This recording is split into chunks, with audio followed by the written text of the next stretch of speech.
One of the most common questions I get when people ask me about the PGA Tour is how prize money is split when they're ties, and we'll explain it to you.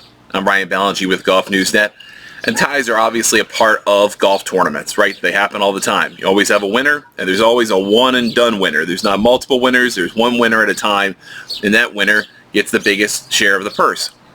On most PGA Tour events, that's 18% of the purse. Some signature events, it's 20%. The Masters this year, it's 20%. The LPGA, it's 15%. On the DP World Tour, it's 17%. On LIV, it's also 20%. So it changes by tour, but another important thing to note is that how ties are paid, and they are structured. So there is a pay scale for every tournament, and every tour has their own pay scale, and that pay scale pays on the basis of an expectation that every player slots into every position individually.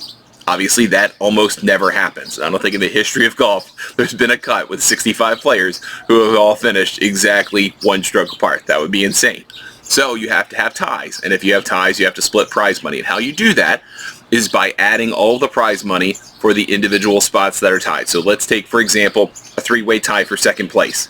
You would take the prize money for second place, third place, and fourth place alone, and you would combine them together and then divide by the number of people tied for that spot. In this case, 3.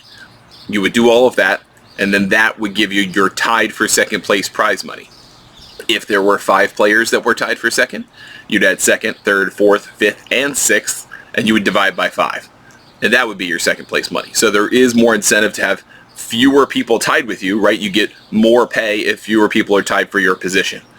That's a good, and you're higher up on the leaderboard. So that is what you're trying to shoot for, above and beyond being tied, right? If you get solo money, obviously that's the best. Two-way tie, then that's your next best option, goes all the way down.